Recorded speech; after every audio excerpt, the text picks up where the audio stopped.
Bienvenidos, muchísimas gracias, es un honor presentaros.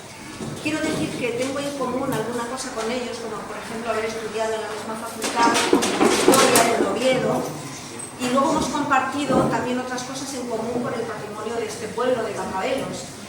La primera cosa que compartí fue que vine aquí a finales de los años 80 para trabajar como arqueóloga en las murallas de Castroventosa, y sabiéndose ahora que Toño, que era en ese momento, había sido concejal de Cultura, se había preocupado de ese asunto.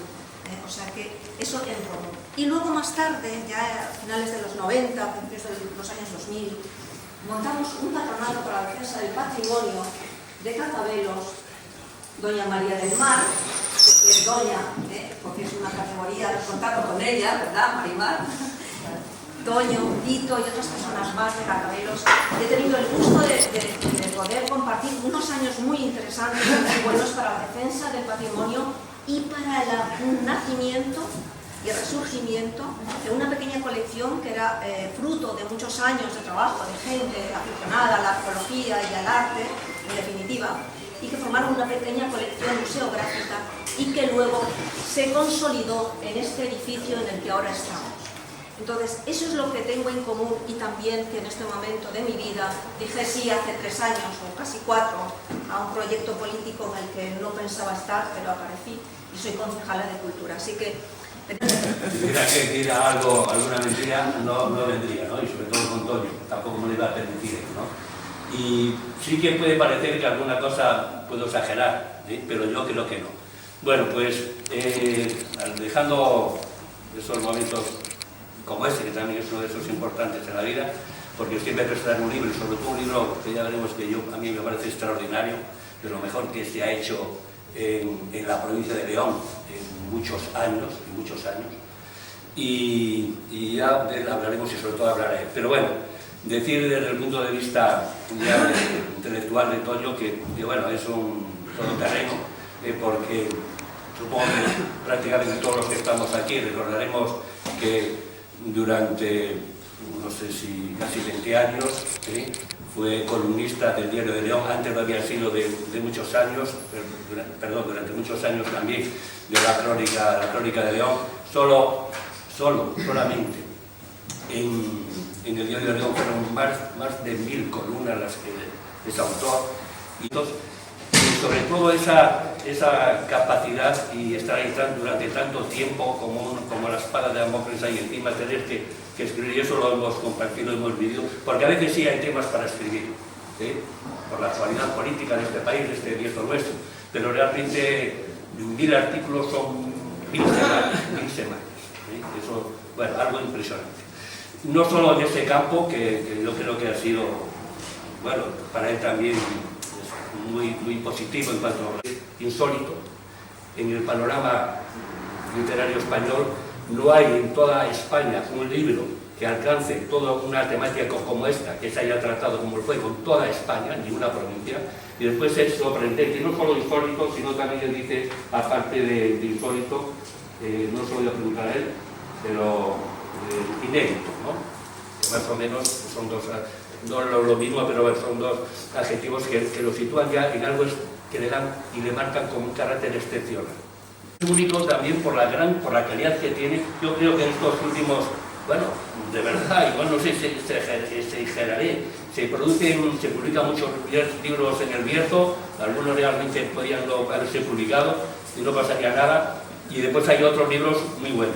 Pero yo creo que este es uno de los mejores, y lo digo sinceramente y con toda la humildad del mundo, es uno de los mejores, el mejor libro que ha hecho Toño, habiendo realizado, solo por citar, que no he citado ninguno, yo creo que no hace falta, de los libros, de esos 30 libros que ha publicado, y que algunos todavía están conscientes que serán tan sorprendentes como este, pero bueno, incluso el de la siderurgia industrial en el Bierzo, el de las herrerías, que es su tesis doctoral del año 2014, yo creo que bueno, es un tema ya, un único tema, es temático, monotemático, pero este es un libro que es tan redondo que realmente es solo caminando.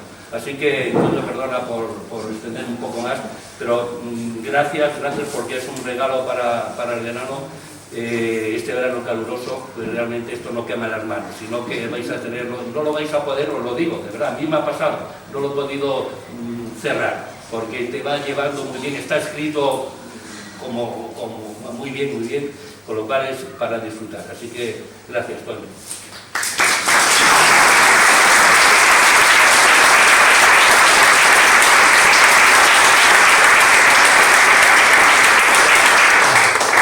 Los incendios forestales, eso sí que existen, antes del hombre y después del hombre.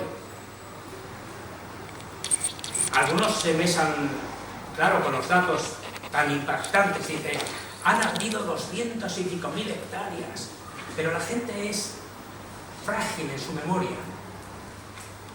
No recuerda que en los años 80 y 90, en España, muchos años, no uno, muchos años, ardieron más de 450.000 hectáreas, ¿no?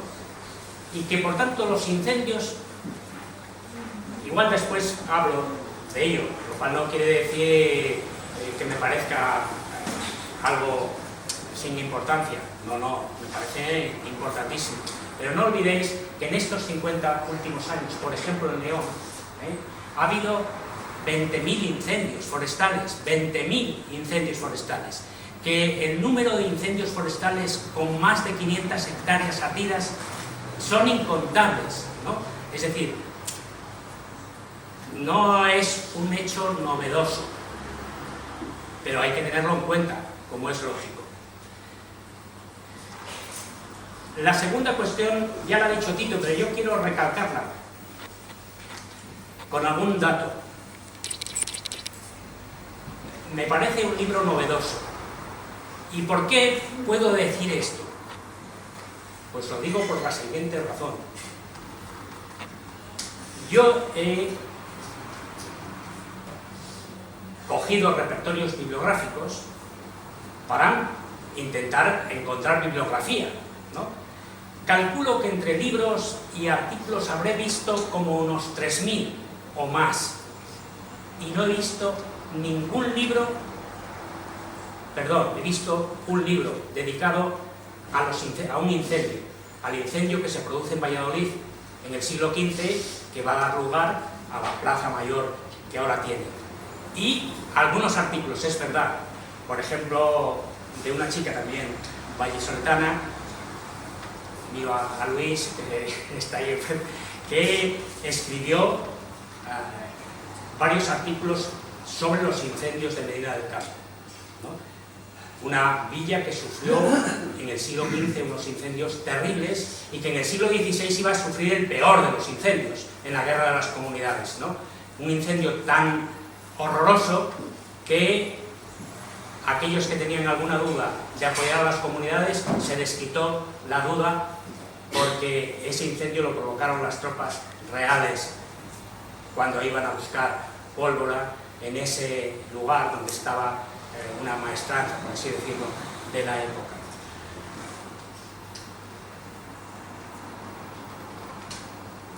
Y por eso creo que se trata de un libro insólito, que no existe en el panorama nacional. Claro, yo cuando trabajaba sobre el mundo de las ferrerías, de la siderurgia, pues buscaba contratos de hierro, contratos para la construcción de una ferrería, etcétera, etcétera. E incluso después uno encuentra ya metodologías hechas. Es decir, no eres el primero que has trallado ese terreno.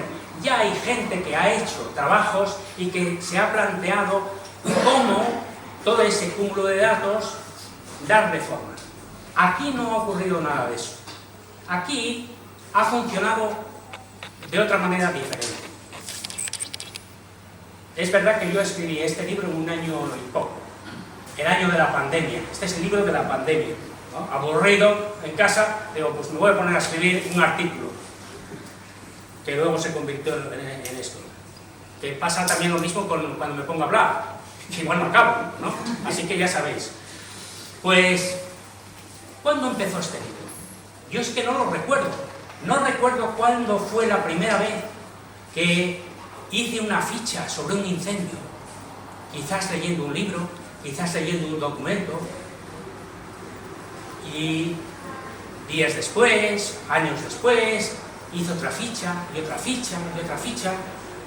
Y cuando empecé este libro me encontré con que tenía casi 400 fichas sobre incendios. ¿Y ahora qué hago con todo esto? Como he dicho, lo que no puedo es poner una relación cronológica con los incendios, porque eso no hay quien lo lea, y porque eso no tiene ningún sentido, porque la historia no es solamente los datos, sino la interpretación de los datos, la interpretación de los hechos, ¿no? Y para eso es necesario una concepción de la historia, es necesario una metodología. Metodología significa simplemente camino, el camino para llegar a un fin. Entonces me di cuenta que los incendios no eran todos iguales, que había dos grandes tipos de incendios. Los incendios que podíamos considerar o llamar bélicos, es decir, aquellos que fueron consecuencias de enfrentamientos, de guerras o de enfrentamientos civiles, sociales, etc. Y otro grupo muy importante de incendios que podemos denominar domésticos. Domésticos en el sentido etimológico de la palabra. Domus, casa.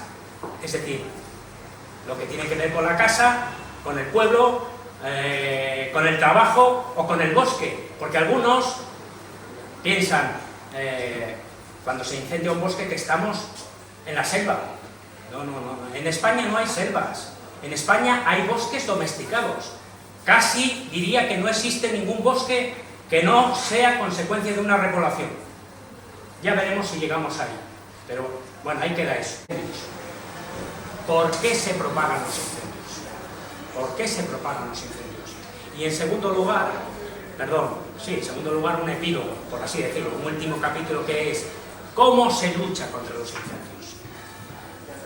Todo esto da lugar, si os habéis dado cuenta, me parece que a 8 capítulos, ¿no? Sí, a 8 capítulos. 2 capítulos dedicados a los incendios bélicos y 4 capítulos a los incendios domésticos, una introducción o una especie de fenomenología de los incendios y una lucha contra los incendios. Dentro de los incendios bélicos, que no quiero, sería por mi parte una tontería plantear algo que son centenares de páginas y que, por cierto, yo estoy muy contento de esos capítulos. Probablemente son los que más me gustan del libro, porque es una reflexión, es una historia de León vista a través de los incendios. No es una historia de los incendios de León, que también, pero es una visión de la historia de León a través de los incendios. Un artículo sobre uno de los incendios que yo estuve ahí, que es el incendio del Castro de los Judíos, al lado de León, del año 1196, ¿no? Incendios de balderas, es decir, incendios como consecuencia o bien de luchas dinásticas, de enfrentamientos nobiliares, de enfrentamientos civiles, y ahí pues hay toda una serie de datos perfectamente contextualizados, que para mí es la parte que más me gusta de todo esto, en el que van sucediendo todos estos terribles incendios en algunos casos. Y pongo un solo ejemplo, el incendio, por ejemplo, que se produce en Gorgoncillo en el año 1467, cuando los seguidores del Marqués de Astorga persiguen a seguidores del Conde de Benavente. Estos pobres hombres se refugian en un pueblo, en una villa no amurallada, ¿no?, como era Gorgoncillo, y van a buscar refugio pensando que, y era verdad, ¿no?, normalmente las iglesias eran algo que se respetaba en la Edad Media. Se refugiaron en una iglesia, pero eso no sirvió de nada, le pegaron fuego y murieron 350 personas quemadas, abrasadas, ¿no? Como eso hay muchos casos. A mí me interesó mucho más, y reconozco que fue la parte que más trabajo me dio de todo el libro. La parte que más tiempo tuve que dedicar fue justamente a esta cuestión. ¿Por qué se propagan los incendios? Los incendios, evidentemente se propagan por muchas cosas, y algunos pueden decir, por el calor. No se propagan por eso. No se propagan por eso.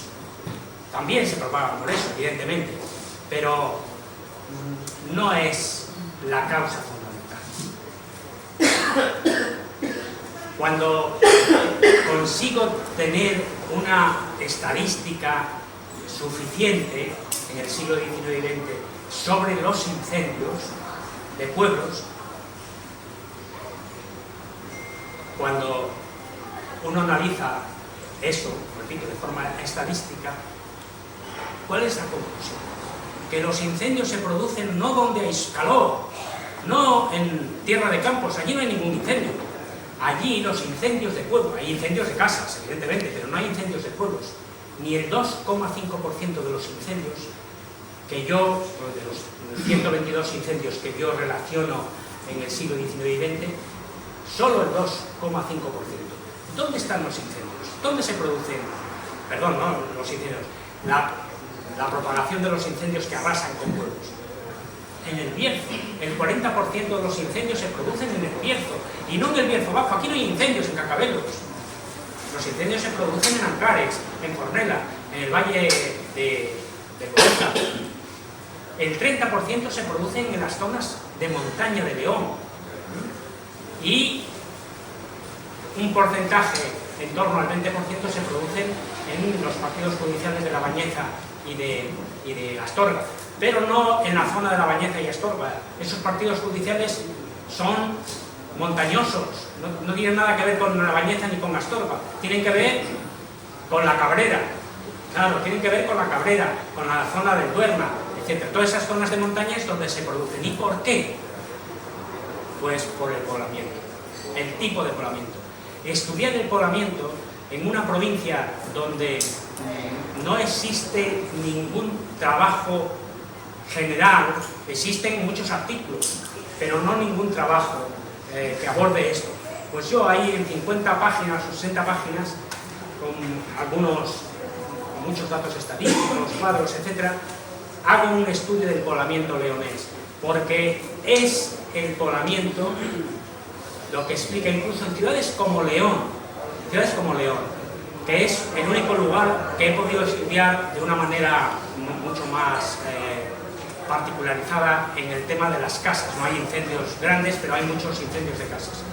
De 1836 a 1920 se producen en León 273 incendios.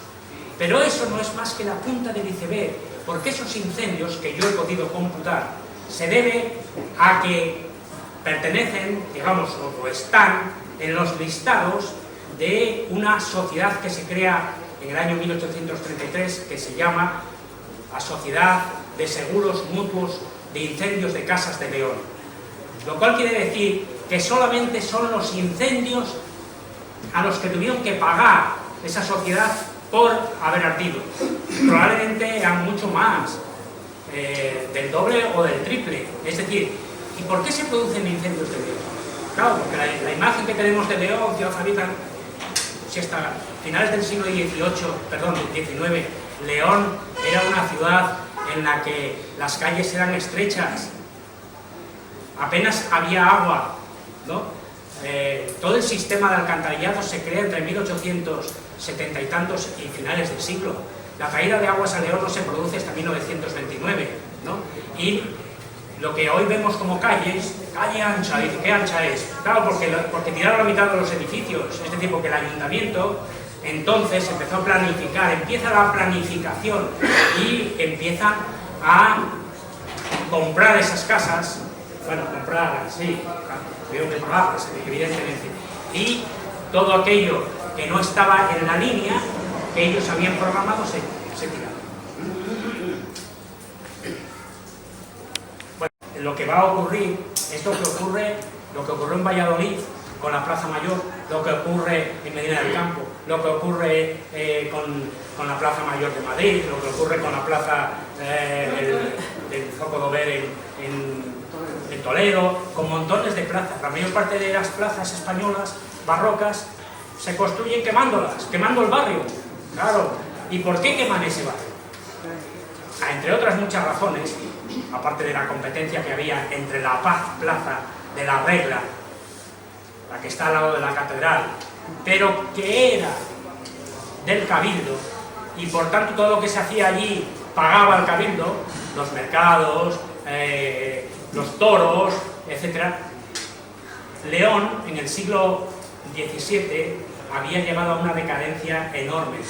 Aquella ciudad de 5.000 habitantes en el siglo XV probablemente no llegaba ni a 3.000. Entonces el regimiento, la corporación, quería tener una plaza de solera donde se pudieran hacer los toros, donde se pudieran hacer comercio, etcétera, etcétera. Y parece ser que le pegaron fuego. Y la verdad es que construyeron una plaza bien hermosa, ¿no? Y otro ejemplo.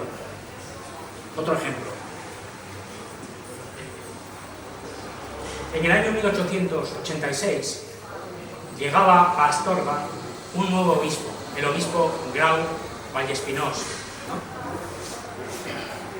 Y como todos los obispos, pues se fue a aquel caserón de época medieval, ¿no? Un caserón que yo creo que el único recuerdo importante es que había estado Napoleón en el año 1809, ¿no? Cuando llegó a Astorga. Pues bien, ardió. Pero es que Grau Vallespinós era de Reus y era amigo de Gaudí y lo trajo y diseñó y construyó, aunque lo terminaran sus discípulos, ese magnífico palacio episcopal, Museo de los Caminos hoy día. Y no solamente eso, sino que la burguesía catalana que vivía en León, aprovechando la circunstancia, llamaron a Gaudí, ¿no? Y uno de ellos, Botines o Botinós, como es su nombre en realidad, le encargó lo que hoy conocemos como el Palacio de Botines, que no es ningún palacio, es sencillamente una tienda de telas, ¿no? Junto con la vivienda del propietario, ¿no? Es decir, que por aquel incendio de la catedral, del Palacio Episcopal, León cuenta con dos de los edificios gaudianos, porque no creo que haya, excepto el de Santander, el de Comillas, no hay ninguno, todos los demás están en Cataluña, ¿no? Por tanto, a veces los incendios, pero esto dicho con mucho cinismo, las consecuencias que tuvo la desamortización, a veces nos quedamos solamente con la desamortización eclesiástica, no, la desamortización de los montes públicos, ¿no? E incluso, aunque algunos no fueron desamortizados, fueron controlados por el Estado a través de los ingenieros de montes. Y no dejaban a los pueblos cortar árboles en sus montes. Los árboles eran tasados, tantos cada año. Pero mientras tanto el Estado hacía un negocio redondo. Claro, ¿por qué? Porque no hay que olvidar que en esos años, 1848 en adelante, se construyó el ferrocarril y se necesitaban miles de traviesas. Y en esos años empezó la explotación de la minería del carbón y se necesitaban miles de postes para activar las minas. Y el Estado hacía un negocio ahí redondo, evidentemente. Por eso la gente empezaba a quemar los montes, los quemaban porque decían, son nuestros, pero nos lo quitan. La Diputación lo que les dice a los vecinos, asegurar las casas, asegurar las casas. Y la verdad es que en León se crea realmente la primera sociedad de seguros contra incendios, perdón, la segunda, creo que es o la segunda o la tercera de España, después de la de Madrid, además siguiendo los estatutos de la madrileña, etc. 2 años antes que la de Barcelona, ¿no? Esta sociedad de seguros de incendios de Casas de León que aseguraba a la gente mediante una cantidad, pero no era una sociedad anónima, era una sociedad de seguros mutuos, es decir, que la gente daba dinero de acuerdo con, bueno, pagaba unas cuotas de acuerdo con la calificación que unos técnicos hacían de la casa, ¿no? Y si se le quemaba, pues de ese fondo se pagaba, y si no, a prórroga, ¿no? Y a veces los ayuntamientos se cabrean, y aunque tienen una indemnización por parte de la Diputación, ¿no? Pues están hasta la coronilla de eso, porque los cuerpos de bomberos solamente se exigen, Luis, que es arquitecto, lo sabrá muy bien, en los municipios de más de 20.000 habitantes, tienen que tener cuerpo de bomberos, ¿no? Los demás no, los demás dependen de la Diputación, y la Diputación, en lugar de crear, como Palencia, como otros sitios que tienen servicios de bomberos, pues pagan a los de Ponferrada y a los de León este servicio. Bueno, yo creo que ha hablado, mi mujer me... No, tuvo razón, Maricarmen.